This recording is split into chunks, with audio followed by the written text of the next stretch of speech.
কি করবো ভাই বুঝতে পারছি না। জয় মা রক্ষা করো মা, তোমার উপরেই শেষ ভরসা। তো হ্যালো গাইস, কেমন আছো তোমরা? আশা করছি সবাই ভালো আছো, ঠিক আছে। কিন্তু ভাই আমি একটুও ভালো নেই, বুঝতে পারছো, মানে একটুও না। আমার সাথে যে এটা ঘটবে এটার জন্য আমি প্রস্তুত ছিলাম না, ঠিক আছে। কিন্তু কি করবো ভাই, কপালের উপর ডিপেন্ড করছে, সবার লাক ভালো থাকে না, ঠিক আছে। কিন্তু হাল ছেড়ে দিতে পারবো না, তাই না। হাল যদি গাইস ছেড়ে দিই তাহলে মাসির ছেলেগুলো ভাববে যে এর তো সারা হাল ছেড়ে দিল, এর আর কিসের দাম আছে, তাই না। হাল ছাড়া চলবে না, হাল আমি ধরে আছি। সামনের স্কুটি কাকাকে দেখো, মেয়েদের দিকে তাকিয়ে আছে ভাই, কি করে। আর মেয়েটা আমার দিকে তাকিয়ে, কেউ মনে হচ্ছে ডাকছে, ছাড়ো গাইস। তো গাইস যেটা বলছিলাম আমি, ঠিক আছে, যে এখন ভগবান পরীক্ষা নিচ্ছে যে এই ছেলে পাস করবে না ফেল করবে। তো সেই পরীক্ষাতে আমি এখন এটকে আছি, ঠিক আছে। তো দেখি কি হয়। সবার লাইফে ভাই খারাপ সময় আসে, ভালো সময়ও আসে, ঠিক আছে। তার মানে এই না যে খারাপ সময় এলো আর তুমি ভেঙে বললে না। গাই কি করবো ভাই বুঝতে পারছি না। জয় মা রক্ষা করো মা, তোমার উপরেই শেষ ভরসা। আর কষ্টটা কখন বেশি হয় সেটা জানো ভাই, যখন অ্যাকাউন্টে পুরোপুরি ভাবে রিচ থাকে না, তারপরে যে কষ্ট করে রিচটাকে গেন করার যে কষ্টটা, ঠিক আছে, সেই কষ্টটার ফলটা কি পেলাম আমি? ফলটা পেলাম অ্যাকাউন্ট সাসপেন্ড, ঠিক আছে। মানে ইনস্টাগ্রাম ফালতু ভাই। বাচ্চাদের রিয়েকশন দেখো ভাই, ওরা বুঝছে না আমার কষ্ট। হাজার কষ্ট করেও না ভাই ফল পাবে না, পাস পাবে ওই ভাই। এইরকমই ব্যাপার ইনস্টাগ্রামের, বুঝতে পারছো? ওরে ভাই, তো চলো ভাই এখন যাই, কষ্ট পেয়ে লাভ নাই।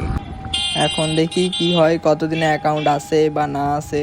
আর ভাই তোমরা যদি ভেবে থাকো যে ইনস্টাগ্রাম থেকে কিছু ছিঁড়ে দেখাবো, তাহলে একটা কথা ক্লিয়ার শুনে রাখো, ইনস্টাগ্রাম থেকে ভালো কিছু ছিঁড়তে পারবে না। না আছে ইনকাম, না আছে বাল, শুধু ঝাঁটের একটা জিনিস। হ্যাঁ, ইনস্টাগ্রামে বৌদিগুলো ভাই লাউ নাচিয়ে যদি ভিডিও বানাই, সেটাতে মিলিয়ন ভিউজ ভাই, 2 মিলিয়ন, 5 মিলিয়ন, 6 মিলিয়ন। আর আমরা এত কষ্ট করে ভিডিও বানাই, ভিউজ নাই পড়ুক ভাই, অ্যাকাউন্ট সাসপেন্ড করার কি আছে? ওরা যে দিন দাহারে নিউডলি অ্যাক্টিভিটিস ছড়াচ্ছে, তাদের অ্যাকাউন্ট সাসপেন্ড করতে পারিস না? আবার এদের নাকি কথাবার্তা যে আমাদের অ্যাকাউন্টে যদি আমরা ব্লুটিক কিনে রাখি, ঠিক আছে, তাও আবার নর্মালটা না, ঠিক আছে, যেটা 18,000 টাকার রয়েছে, সেটা যদি কিনে রাখি তাহলে আমরা ডাইরেক্ট ওনাদের সাথে কন্ট্যাক্ট করতে পারবো, প্রবলেম বলতে পারবো। মানে আমরা ইনস্টাগ্রামে যাই করি, সাসপেন্ড হয়ে গেল, ঠিক আছে, ওদেরকে বললে ওরা খুলে দেবে, মানে এরকম ব্যাপারটা, ঠিক আছে। যদি বাই এনি চান্স সাসপেন্ড হয়ে যায়, কোনোদিনও সাসপেন্ড হয় না ভেরিফাইড ব্যাচওয়ালা আইডি, ঠিক আছে, তাও কোনো দিন যদি হয়ে যায় তখন ওরা ঠিক করে দেয়। মানে ইনস্টাগ্রাম কোম্পানি তোমাদেরকে ইনডাইরেক্টলিভাবে কি বোঝাতে যায় জানো, যে পয়সা ফেক তামাশা দেখ। হ্যাঁ ভাই, এটাই হয় এখানে।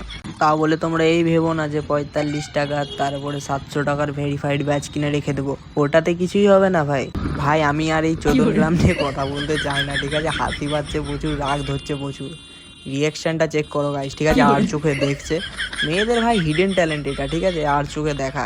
আর গাইস তোমরা তো জানোই যে আমার ইনস্টাগ্রাম অ্যাকাউন্ট সাসপেন্ড হয়ে গেছে, ঠিক আছে। আমি কিন্তু এখন ইনস্টাগ্রাম অ্যাকাউন্ট বানাচ্ছি না, ঠিক আছে। যতদিন না আমার অ্যাকাউন্ট আসছে আমি ভাই ইনস্টাগ্রাম অ্যাকাউন্ট বানাচ্ছি না।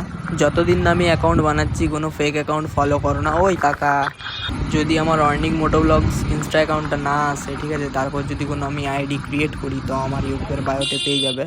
ওই, তো আমার ইউটিউবের বায়োতে লিঙ্ক পাবে। তাই ভাই আমার কোনো ফেক অ্যাকাউন্ট তোমরা ফলো করো না, ঠিক আছে। যদি দেখতে পাও তাহলে রিপোর্ট মারবে, ফলো করো না। কারণটা হলো যে আমার কতগুলো ছোটো ছোটো ভাই বোন আছে, ঠিক আছে, তাদেরকে গালাগাল করেছে মা বাপ তুলে, ঠিক আছে। মানে আমার যে ফেক অ্যাকাউন্টের ওনার আমি না, কিন্তু যে আমার ফেক অ্যাকাউন্টের ওনার সে, ঠিক আছে। তার জন্যই বলছি যে তোমরা ফলো করো না। তোমরা গাল কেন খাবে ভাই? তোমাদেরকে আমি ভালোবাসি, কি করে তোমাদের গাল দেবো? তোমাদের জন্য আজকে অর্নিং মোটো ব্লগস 50K ফ্যামিলি হয়েছে ইউটিউবে, আর ইনস্টাতে 39K ছিল, কারণ জানি না ইনস্টা অ্যাকাউন্টটা আসবে কিনা। তো গাইজ আজকের জন্য এইটুকুই, দেখা হচ্ছে পরের কোনো ভিডিওতে।